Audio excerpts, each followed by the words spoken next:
Olá, boa tarde. Hoje estamos aqui reunidos para falar sobre os mestrados em Serviço Social, nomeadamente o mestrado em Serviço Social e Político Social, da responsabilidade da Sra. Professora Paula Ferreira, e do mestrado em Gerontologia Social, Qualidade de Programas e Serviços Gerontológicos, também sob a responsabilidade do Sr. Professor Pedro Santos, a quem eu muito agradeço o facto de terem aceitado logo de imediato o convite e, portanto, convido-os a falarem um pouco sobre o vosso mestrado, cada um de vós. No final das apresentações passaremos ali para a plateia, que colocarão depois as respectivas perguntas, está bem? Pronto, então, olá a todos. O meu nome é Paula Ferreira, como já foi dito, e sou a diretora do mestrado de Serviço Social e Política Social. Falando apenas um bocadinho, fazendo aqui a apresentação do mestrado, estamos a falar de um mestrado que foi criado aqui na Universidade Lusófona em 2011.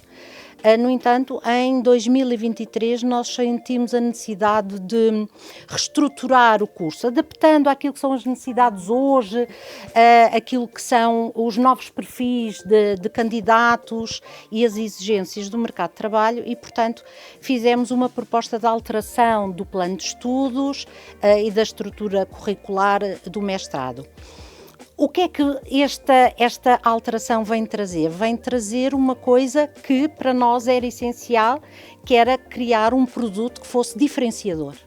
E, portanto, criámos um mestrado que integra neste momento 3 especializações, uma especialização em política social, uma especialização em gestão de organizações sociais e outra, a terceira, em riscos e violências. E que se assume, e foi também um dos nossos propósitos, criar uma oferta que fosse única a nível nacional. E, de facto, é um mestrado que tem esta característica diferenciadora. Como é que o mestrado está organizado? Precisamente no sentido de conter estas 3 especializações, nós temos, portanto, um plano aprovado para os 2 anos, tal e qual como qualquer outro mestrado, mas temos no primeiro ano, no primeiro semestre, tronco comum, portanto, um conjunto de cadeiras que serão comuns a todas as especializações, e depois, então, no segundo semestre do primeiro ano, temos as especializações que funcionarão em função, obviamente, daquilo que também são os interesses manifestados pelos candidatos. Isto de uma forma muito geral. Claro que nós poderíamos falar aqui um bocadinho sobre aquilo que são os objetivos que são específicos. O nosso propósito foi que ao nível das especializações não termos apenas gente da academia, mas trazermos gente das organizações sociais, especialistas nas várias áreas que temos em oferta, para poderem colaborar connosco e poderem oferecer um melhor produto aos nossos estudantes.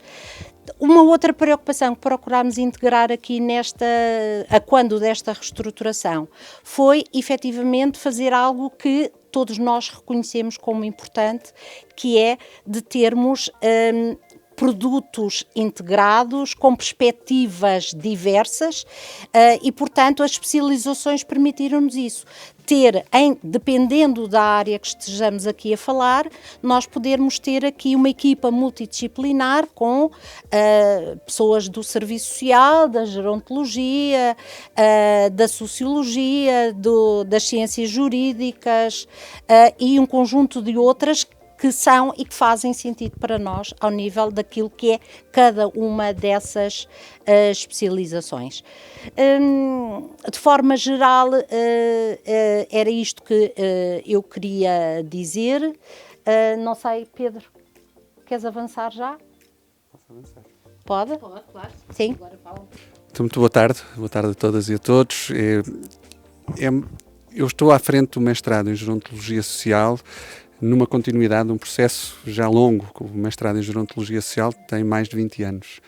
É um mestrado que passou por várias fases do seu percurso, com várias coordenações, e desde que eu assumi essa coordenação percebi que tínhamos um enorme património na Universidade Lusófona, não só pela antiguidade do curso, mas também pelo valor dos colegas que colaboram e que se dedicam anualmente a esta oferta formativa. A gerontologia social continua a ser talvez uma das maiores necessidades da sociedade atual, dadas as grandes alterações demográficas que assistimos nas últimas décadas e, naturalmente, aquilo que também é a necessidade do mercado de trabalho. E, portanto, os nossos alunos, que vêm muito conscientes dessa realidade, têm-nos procurado com a certeza de que encontram uma oferta formativa já amadurecida, mas também igualmente revista, como dizia a professora Paula há pouco, neste sentido de podermos ajustar aquilo que são as exigências também movidas pelo mundo atual, que muitas vezes associadas não só às novas tecnologias, mas também àquilo que são as alterações na forma como as pessoas se relacionam, naquilo que são a prestação de serviços, as intervenções, e que a própria investigação nos vai trazendo a cada dia. Nesse sentido, o corpo docente tem procurado relacionar-se com a sociedade civil, perceber as suas necessidades, perceber as necessidades da população, perceber as necessidades daquilo que são os nossos principais destinatários, que são as pessoas mais velhas, mas também perceber o percurso de vida e perceber que o envelhecimento e que a velhice também trazem grandes mais-valias para uma sociedade e que a contribuição pode ser também na construção de políticas públicas, no envolvimento dos próprios adultos mais velhos em projetos de investigação, em projetos de redefinição daquilo que são as prioridades de uma sociedade que se quer modernizada.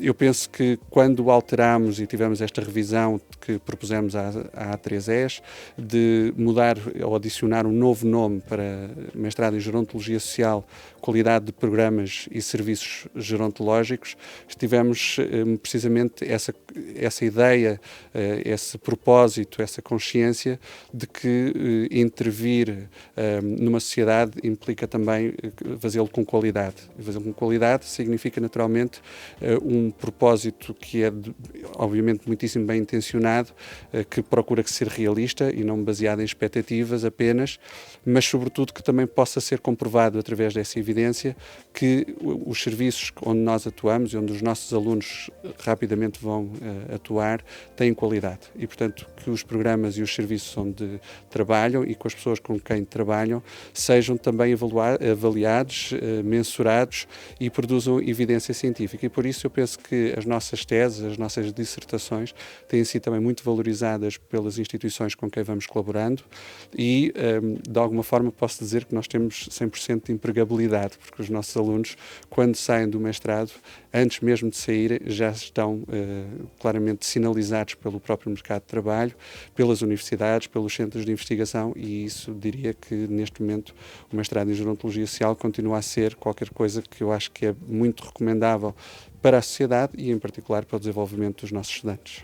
Esta paixão que nós temos, acho que depois transparece e acaba por também cativar os próprios alunos e perceberem, por um lado, aquilo que é a importância de nós olharmos para aquilo que são os problemas sociais hoje e deste sentido de responsabilidade que todos precisamos de ter, de ser os melhores profissionais, e eu costumo dizer muito aos meus alunos, eles conhecem muito bem este discurso, não nos interessa que os profissionais sejam bons, é importante é que eles sejam competentes.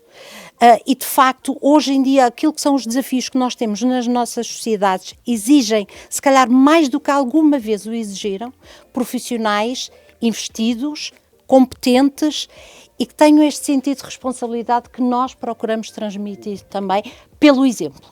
E a paixão que vocês demonstram é absolutamente deliciosa. E isso é meio caminho andar para que as coisas corram bem, para que os alunos venham. Não é? Esta é a minha opinião, mas bem, tem mais alguma coisa a acrescentar? Não, se calhar podemos ouvir a questão dos alunos, sim. Eu chamo-me Sofia Ramada e tenho duas perguntas. A primeira é, qual o horário de funcionamento dos mestrados e há diferença? Não, eu posso adiantar sobre isto porque nós, de facto, temos sempre, como dizíamos há pouco, trabalhamos em equipa e temos procurado manter uma linguagem que seja comum para todos e para os mestrados e para o corpo docente e para os alunos também saberem com o que podem contar. Nós sabemos que temos alunos que já estão até, e volto a dizer, pela qualidade da nossa oferta formativa, sabemos que muitos dos nossos alunos, rapidamente após os estágios de licenciatura, começam a trabalhar e começam a estar implicados no mercado laboral. E, portanto, aquilo que acontece muitas vezes é que nos pedem que a formação seja feita no pós-laboral, no horário pós-laboral. Por isso, nós optámos por ter um horário comum que seja à sexta-feira ao final do dia e ao sábado de manhã. Todos os mestrados do Serviço Social têm funcionado e nas suas várias vertentes nessa perspectiva. Tem corrido muitíssimo bem, os alunos têm agradecido, o que não impede que não façamos um trabalho ao longo da semana, às vezes com momentos de tutoria, momentos de aprendizagem, até por visita a instituições parceiras ou aulas suplementares, mas o horário básico e aquele que nos oferece mais garantias é sexta-feira ao final do dia e sábado de manhã. O mestrado de gerontologia proporciona-nos que saídas profissionais? O mestrado em gerontologia tende a trabalhar em contextos gerontológicos, ou seja, contextos mais destinados a públicos de adultos mais velhos. No entanto, os nossos alunos e o corpo docente e até a investigação têm mostrado que a gerontologia também olha para o envelhecimento. E olhar para o envelhecimento significa que nós começamos a envelhecer desde que nascemos. Nessa perspectiva, temos vindo a ter cada vez mais projetos e mais procura de instituições que querem preparar o adulto mais velho, que querem preparar a intervenção ao longo do ciclo de vida e, por exemplo, na área do envelhecimento ativo, temos cada vez mais visto programas que se começam a implementar no pré-escolar, no ensino básico, que, de certa forma, não só permitem uma maior articulação entre gerações, ou seja, entre os mais novos e os mais velhos, como também permite um planeamento ao longo do ciclo de vida, nomeadamente, por exemplo, posso dar este exemplo da educação ao longo da vida, que é um pouco aquilo que todos nós temos feito. Nós continuamos a frequentar cursos, continuamos a querer formação e aquela ideia de que o burro velho não aprende línguas já está fora e por isso eu posso dizer que o mestrado em gerontologia, ainda que naturalmente tenha mais oferta profissional das instituições de solidariedade, estou a pensar nas residências Montepio, nas residências ligadas com a Santa Casa da Misericórdia, com a União das Misericórdias, ou instituições até no âmbito de intervenção psicossocial, como as ordens religiosas e outras, nós também percebemos que as câmaras municipais desenvolvem programas ao longo do ciclo de vida e não apenas exclusivos para adultos mais velhos e percebemos também que no mercado, por exemplo, na transição para a reforma, com o envolvimento do Ministério do Trabalho ou mesmo na administração interna, com questões relacionadas com as forças de segurança e com o bem-estar social e naturalmente, obviamente, com a parte toda o que é a saúde e a saúde em geral, com os centros de saúde, as unidades de saúde familiar. Portanto, de facto, eu diria que neste momento, quando falamos em gerontologia, eu acho que diríamos que temos em quase todos os setores da sociedade, inclusivamente no desporto e na atividade física, que era qualquer coisa que não existia e que hoje nós temos muitos alunos que vêm da área do desporto e que percebem que cada vez mais adultos mais velhos não só praticam atividades até mais tarde, como são novos aderentes, ou seja, são novos atletas que muitas vezes nunca praticaram nenhum tipo de atividade e que hoje se vêem muitas vezes envolvidos em atividades lúdicas, recreativas, mas também desportivas. O meu nome é Ricardo Bato e a minha questão é: qual é a diferença neste curso perante outros cursos de serviço social? Este curso estamos a falar, calculo, ao comparar com o Serviço Social, que esteja a falar do mestrado de Serviço Social e Política Social, certo? Bom, é uma boa pergunta, que realmente é aquilo que, se nós olharmos e pensarmos naquilo que é a oferta formativa na área do Serviço Social, de facto temos aqui várias possibilidades. Aquilo que demarca, no nosso entender, este curso relativamente aos outros é exatamente aquilo que eu há pouco na minha apresentação procurei passar. Por um lado, a introdução das especializações, como eu vos disse, neste momento, é o único curso de mestrado na área do serviço social que tem esta possibilidade de ter 3 especializações. A possibilidade, segundo o argumento que eu lhe daria, é o facto de permitir, de facto, este diálogo muito estreito entre o serviço social e outras áreas disciplinares, que é diverso, consoante as especializações que eu me falei. E o terceiro, que eu acho que não é de sumenos importância, que é o facto de os alunos poderem escolher e construir o seu próprio processo formativo. Ou seja, ao contrário daquilo que nós temos na maior parte dos outros mestrados, em que, ok, temos um plano de estudos, são estas unidades curriculares que nós vamos ter que fazer, aqui são vocês que, na especialização, escolhem não só qual a especialização que querem fazer, e isto normalmente, antes de iniciarmos o ano letivo propriamente dito, eu costumo fazer uma sessão com os novos alunos, voltando a explicar aquilo que são os objetivos e aquilo que é a estrutura e até a equipa docente nas várias especializações. Costumamos fazer um assessment até online, temos que aproveitar as novas tecnologias, não é? Para fazer esse levantamento prévio daquilo que são as áreas de interesse, de especialização. No fundo, vocês podem considerar isto quase como uma pré-inscrição. Okay? Não quer dizer que depois têm um primeiro semestre inteiro onde aí podem ir pensando e definir efetivamente qual é a área. Mas, para mim, os 3 argumentos são muito válidos, mas este último, o facto de serem vocês que escolhem o vosso e que constroem o vosso próprio processo formativo, para mim é central. Para mim, para nós. Obrigada, Ricardo.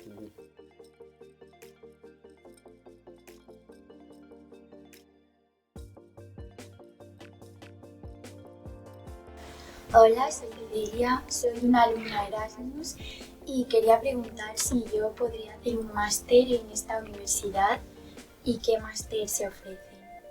Bom, relativamente à questão, obrigada Célia, os mestrados estão abertos a todos os alunos.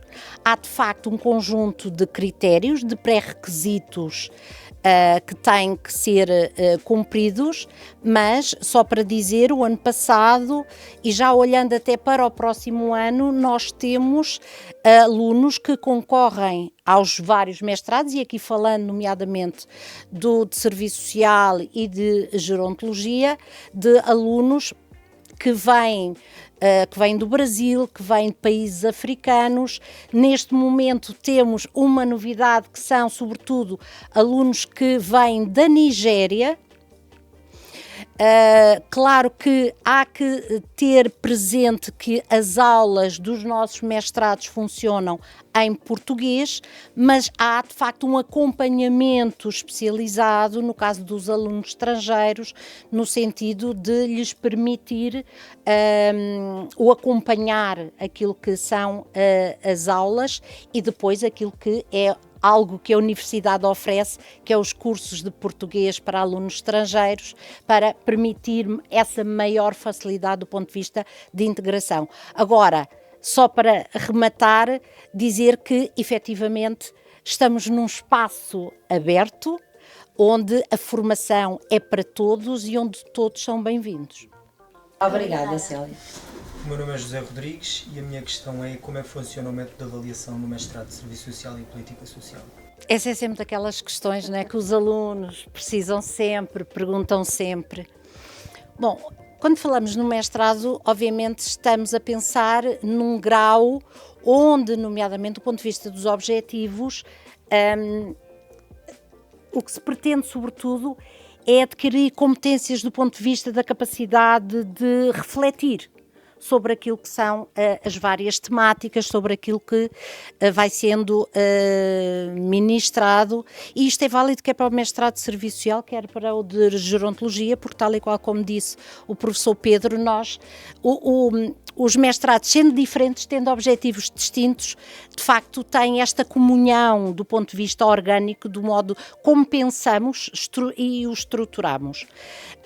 E, portanto, dizer que, tendo em conta este grande objetivo, que é de aprofundar competências, de refletir sobre aquilo que são as várias temáticas trabalhadas em contexto de sala de aulas, a nós não nos faz sentido o método de avaliação que temos muitas vezes ao nível da licenciatura. Estou a falar em concreto de realização de frequências. Para nós faz-nos sentido a utilização daquilo que são os trabalhos práticos feitos em sala, de apresentações de debate, de reflexão crítica e depois uma avaliação que é muito centrada num trabalho final e em todos estes momentos que vão sendo realizados ao longo das sessões e que, obviamente, vão sendo diferenciados em função também daquilo que são as especificidades e os objetivos de cada unidade curricular. Mas, para sintetizar, dizer que normalmente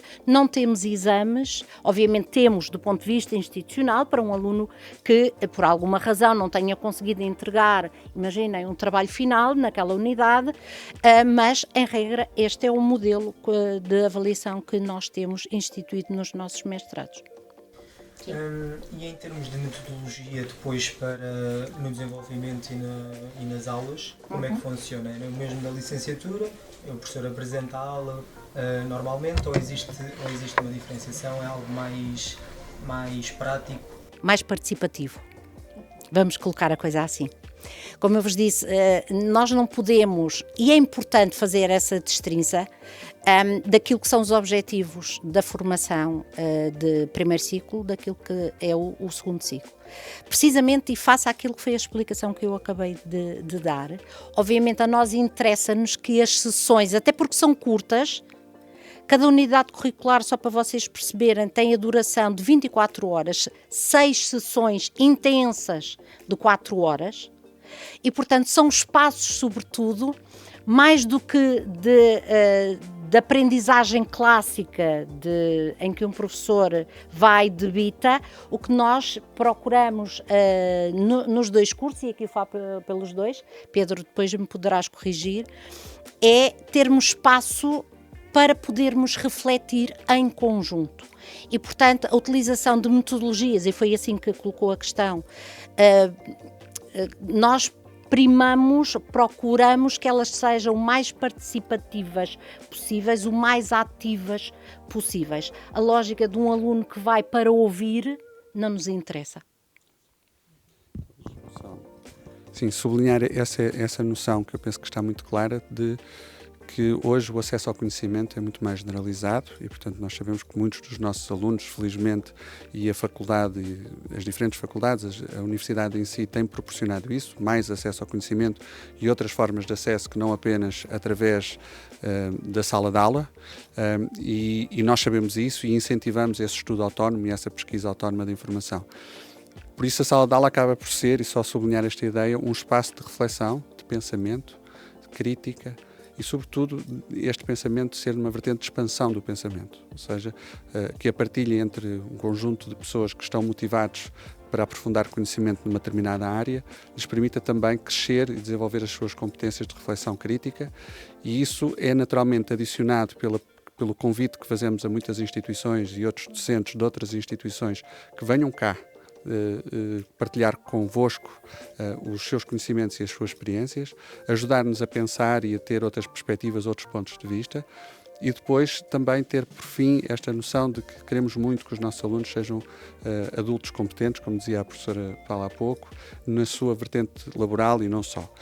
Essa competência que aqui nós podemos aferir e que podemos desejar é o desenvolvimento de conhecimento científico também. Também sejam os nossos alunos saindo deste mestrado a contribuir para o desenvolvimento do conhecimento científico. Isso implica naturalmente uma capacidade de conhecer as regras do conhecimento, as regras regras da ciência e a análise daquilo que é a melhor investigação feita no mundo, vamos dizer assim. Por isso, nós queremos muito também que os nossos alunos, ao longo das diferentes unidades curriculares, vão aprendendo a desenvolver, a ler e a desenvolver os seus próprios artigos científicos, a sua própria investigação, o seu próprio conhecimento, e isso faz-se naturalmente com um elemento de sala de aula que é de co-construção desse trabalho, e portanto muitas vezes aquilo que nós percebemos é que o aluno, quando chega à fase da dissertação, já está muito preparado e já se sente mais confiante para poder fazê-la, porque já foi dando todos os passos necessários para quando chega a essa fase poder fazê-lo de uma forma independente, satisfatória e naturalmente com esta noção de que o conhecimento não acaba ali, a seguir ao mestrado haverá todo um caminho que é preciso percorrer. Há algo que nós temos integrado, não é apenas deste mestrado, tem a ver com uma alteração ao nível legal já de há vários anos, que o trabalho final do curso, ou seja, falando aqui especificamente no caso do mestrado de Serviço Social e Política Social, o primeiro ano é como eu vos disse, não é? Portanto, primeiro semestre tronco comum, segundo semestre de especialização, segundo ano, então, é o desenvolvimento, é um momento, um ano dedicado ao desenvolvimento de um trabalho final de mestrado. Agora, o trabalho final de mestrado, que tinha a figura clássica da dissertação, hoje em dia é mais vasto e permite que o aluno ou faça de facto o modelo clássico da dissertação, mas possa fazer também um estágio, um bocadinho à semelhança de quem vem de serviço social e tem durante o segundo e o terceiro ano, com um número de horas que estão definidas em regulamento específico dos nossos mestrados. Portanto, nós no Instituto de Serviço Social temos um regulamento específico de mestrados onde explica efetivamente quais são os critérios para a frequência de cada, neste caso, do estágio e o número de horas a realizar, ou então fazer um relatório de projeto, não é? Que também é uma outra possibilidade. Portanto, isto depois fica muito à consideração daquilo que são os objetivos do estudante. Já tivemos situações de alunos que logo no início diziam: eu quero fazer estágio. Mas, entretanto, imagina, isto é possível de fazer. Entretanto, começam a trabalhar. Imensos que nos acontece isto. E depois perguntam, então, mas e agora faço como? Bom, se calhar já não consegue acumular com o estágio curricular. Portanto, pode reconverter isto e fazer uma dissertação. Portanto, isso tudo é possível. Ou tendo previsto a dissertação, mas depois tendo surgido até uma oportunidade numa instituição de fazer um projeto, de participar num projeto, tudo é possível, ok? Portanto, é encararem estas várias possibilidades para a realização. Já não estamos fechados apenas no formato clássico, ter que fazer uma dissertação. Claro que todas elas, independentemente do formato, depois tem sempre uma discussão pública. Mas isso... O mesmo das aulas, não é? A pensar que as aulas também acabaram por ter mais essa flexibilidade. Temos, de facto, o formato tradicional, em que temos... que convidamos os alunos a vir à universidade e às nossas salas de aulas, mas muitas vezes também vamos para fora. E algumas aulas até são dadas em instituições que são propostas pelos professores e muitas vezes até propostas pelos próprios alunos que têm interesse em conhecer algum contexto específico, e nós procuramos facilitar, dentro daquilo que é a nossa grande rede lusófona, o acesso a algumas instituições onde possamos ter aulas fora de portas. Isso significa que também o nosso próprio plano curricular, apesar de o termos que cumprir, até por questões legais e de compromisso com a A3ES, com a agência que acredita aos nossos cursos, nós muitas vezes também fazemos seminários complementares, aulas complementares, que facilitam o desenvolvimento de competências, mas também da própria dissertação. Por exemplo, se no caso de alunos que querem aprender mais alguma coisa sobre alguma área de investigação, nós promovemos, por exemplo, alunos que têm mais dificuldade na utilização informática, porque não têm tantas competências na utilização de documentos, de um programa de Word, de SPSS, o que seja. Nós desenvolvemos com com a parceria, com a vantagem que temos na Universidade Lusófona, termos outros cursos, como o curso de Informática, o curso de Ciências Farmacêuticas, outros, trazemos professores que nos vêm ajudar a desenvolver alguma área que seja do interesse dos próprios alunos. E, portanto, esta flexibilidade que vamos procurando ter é uma flexibilidade que eu penso que nos é bastante fácil e que denota também o otimismo, mas mais no sentido da esperança que temos de fazer crescer o conhecimento. Só uma última nota, se me for permitido, e que me lembrei, precisamente ao encontro daquilo que o professor Pedro estava a dizer agora.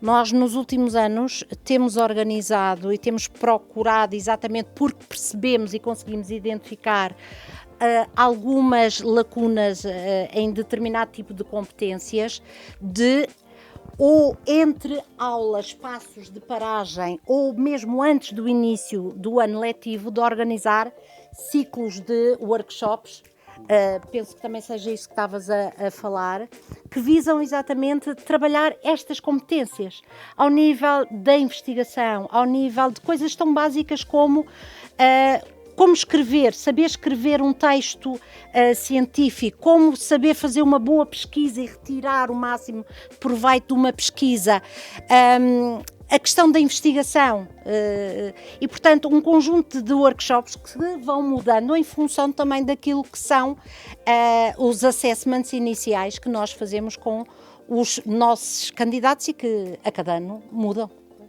não é? Obrigada. Senhores professores, muito obrigada. Esta conversa foi absolutamente deliciosa. Fiquei maravilhada. Até são 2 mestrados essenciais para a sociedade atual, nos momentos que estamos agora a passar. E há aqui uma outra vertente que queria deixar aqui claro, que provavelmente as pessoas já se perceberam, mas na verdade isto, os alunos que vocês têm são internacionais, vem na verdade mostrar que a Universidade Lusófona é uma universidade internacional. Isso está claríssimo. Portanto, uma vez mais, senhor professor, muito obrigada e obrigada aos alunos. Obrigada a nós. E obrigada aos alunos. Obrigada.